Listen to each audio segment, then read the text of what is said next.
আজকে আমি আপনাদের সাথে দারুণ মজার একটি রেসিপি শেয়ার করব।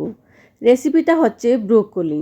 এই ব্রোকলিটা শীতকালীন সবজি। এই ব্রোকলি খেতে দারুণ মজা লাগে, ভাজি করে বিশেষ করে, এবং সবজির মধ্যেও দেয়া যায়।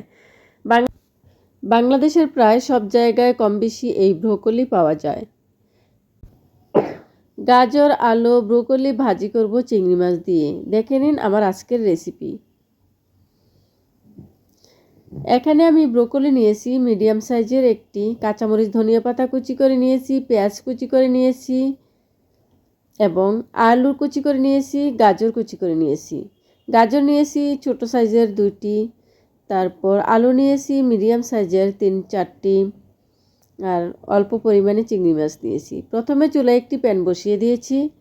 প্যান গরম হয়ে এলে দিয়ে দিচ্ছি পরিমাণ মতো তেল।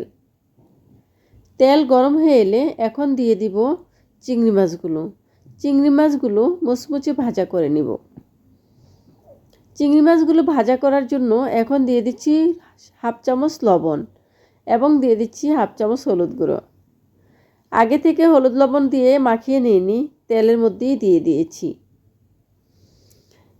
চুলার জালটা লো হিটে করে রেখেছি যাতে করে মশলাগুলো পুড়ে না যায়। চিংড়ি মাছগুলো ভাজা হয়ে গিয়েছে, এখন আমি উঠিয়ে নিচ্ছি। আর এই তেলের মধ্যেই আমি ব্রোকলিগুলো ভাজি করে নিব। দিয়ে দিচ্ছি পেঁয়াজ কুচি। আপনারা আপনাদের পরিমাণ মতো পেঁয়াজ কুচি দিয়ে দিবেন। পেঁয়াজ কুচিগুলো প্রায় ভাজা হয়ে গিয়েছে। মশলা কষানোর জন্য দিয়ে দিচ্ছি সামান্য পরিমাণে পানি। দিয়ে দিচ্ছি আদা এবং রসুন পেস্ট 1 চামচ করে। আদা পেস্ট দিয়েছি 1/2 চামচ এবং রসুন পেস্ট দিয়েছি 1 চামচ। দিয়ে দিচ্ছি 1 চামচ লবণ। দিয়ে দিচ্ছি 1 চামচ হলুদ গুঁড়ো, 1 চামচ ধনিয়া গুঁড়া এবং 1 চামচ মরিচ গুঁড়া।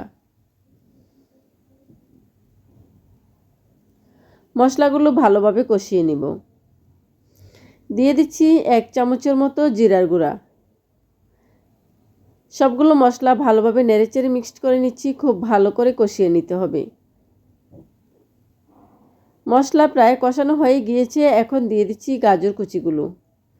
গাজর এবং আলু সিদ্ধ হতে সময় বেশি লাগে, এই জন্য গাজর এবং আলু কুচিগুলো আগেই দিয়ে দিয়েছি। 3-4 মিনিট ভালো করে কষিয়ে নিব।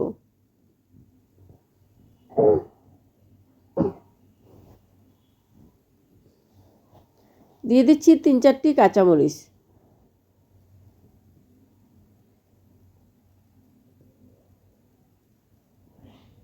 তিন চার মিনিটের মতো কষানো প্রায় হয়ে গিয়েছে, এখন আমি ব্রোকলিগুলো দিয়ে দিব। দিয়ে দিচ্ছি ব্রোকলিগুলো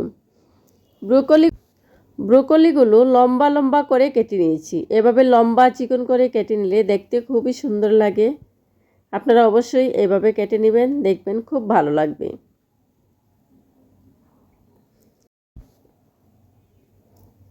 সবগুলো সবজি দিয়ে ভালোভাবে নেড়েচেড়ে মিক্সড করে নিব।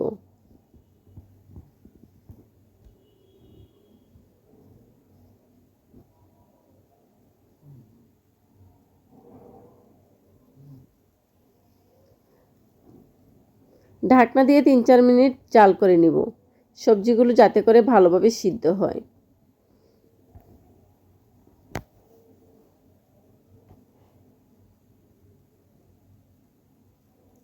আর এইভাবে ব্রোকলি ভাজি করলে সবচেয়ে বেশি মজা হয়। এখন দিয়ে দিচ্ছি চিংড়ি মাছগুলো। চিংড়ি মাছগুলো ভাজা করে অবশ্যই দিবেন আপনারা। চিংড়ি মাছ এইভাবে ভাজা করে দিলে ভালো একটা ফ্লেভার আসে। 50%-এর মতো সিদ্ধ হয়ে গিয়েছে, এখন আমি ঢাকনা দিয়ে আরও কিছুক্ষণ রান্না করে নেব। ব্রোকলি ভাজি প্রায় হয়ে গিয়েছে, এখন দিয়ে দিচ্ছি ধনিয়া পাতা কুচিগুলো। ধনিয়া পাতা কুচিগুলো দিয়ে ভালোভাবে নেড়েচেড়ে মিক্সড করে নিব এবং এরই মধ্যে ধনিয়া পাতাগুলোর একটু সিদ্ধ হবে এবং ভালো একটা ফ্লেভারও আসবে। আপনাদেরকে আমি পরিবেশন করে দেখাচ্ছি। দেখুন মাশাআল্লাহ, খুব সুন্দর কালার এসেছে, খেতেও দারুণ মজা হয়েছিল। এইভাবে রান্না করলে সবচেয়ে বেশি মজা হয়। আমি সবসময় এইভাবে ব্রোকলি ভাজি করি, খেতে সবাই পছন্দ করে। আমার ভিডিওটি যদি আপনারা ইউটিউব চ্যানেল থেকে দেখেন তাহলে প্লিজ চ্যানেলটি সাবস্ক্রাইব করবেন।